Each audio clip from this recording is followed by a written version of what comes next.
Hei, mulla on täällä tänään Ari. Moi, Johanna. Ari on elokuvaohjaaja ja maskeeraaja. Mitä muuta sä olet, vaikka mitä? No, erikoistehosteita lähinnä teen ja sitten välillä omia projekteja. So cool. Missä jutuissa sä oot ollut mukana? Tulevassa Iron Sky jatko-osassa tein pikkusen maskia. Lordin toisit uusimmassa musiikillisessa Scare Force Oneissa tein maskeeraussuunnittelun ja Vanity Killer Thing -kyrsyä ja sitten totta kai tässä omassa tulevassa Back with Madness -elokuvassa. Ja nyt Ari näyttää, miten saa tehtyä hienon Halvalla. limahirviömaskin halvalla. Joo. Aloitetaan!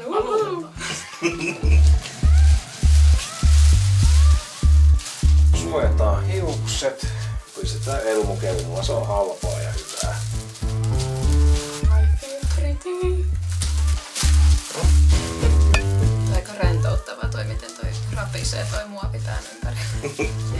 Mitä toi on? Maahtomuovia. Nyt tässä koitan tästä about samaa. Joo, sama paksuisen. Sitten laitan elmukelmut tohon päälle ihan vaan sen takia, koska tasoittaa tätä pintaa. Tohon tarttuu sitten lateksi paremmin ja lateksi tarttuu sitten paremmin toi väri. Sitten uudestaan kelmuu päälle.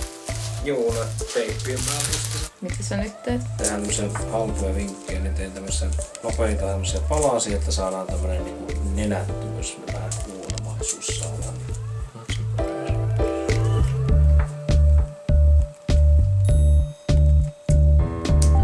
Saat se tuolta ilmaa nenän kautta?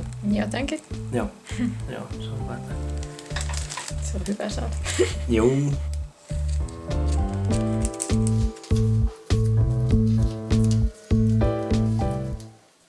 Suojataan, kun tulee lateksia. Vaselinin avulla suojataan sitten ihoalueita. Suojataan viikset. Vessapaperia. Joo. Laitetaan lateksin avulla siitä semmonen hyvä pinta kasvoille. Meinasin sanoa, että mä haistan sitä tän kuonon kanssa, mutta kyllä mä haistan. Sinkin.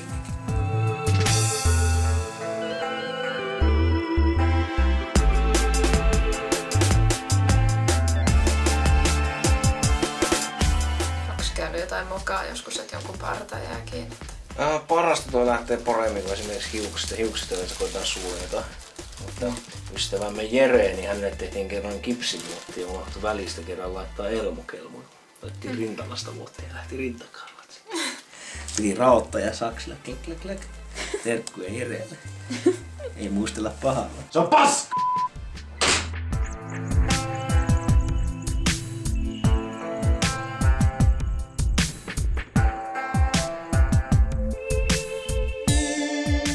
Lateksia ole paljon, tehdään korvike, puuilma, eli niin toisin sanottuna eri keppiä, että vehdellä vähän lantrataan tätä. Se kuivuu aika nopeasti, mutta se ei kuivu yhtään nopeasti kuin esimerkiksi lateksi. Siellä on tekoverta jouluskassa. Joo, se on hyvin tominen punaisen väriainen. Kyllä kannattaa laittaa myös ohutkerrosta lateksi, kuivuisi nopeammin.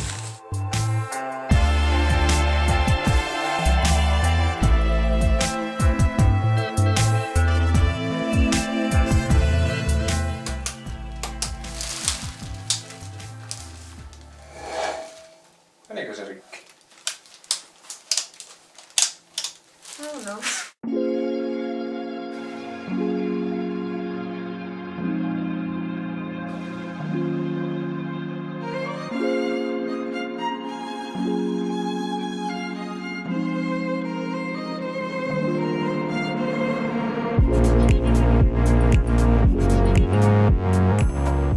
Miten limaa tehdään? Liivatejauhetta ja siirappia, elintarvikeväriä.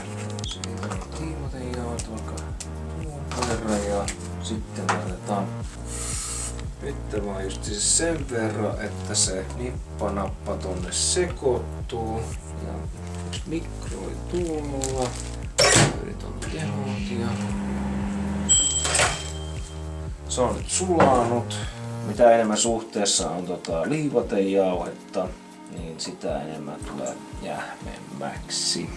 Tässä näkeekin aika lailla jo heti alkaa reagoimaan tuo ihan mukavasti. Elintarvikeväri Mm.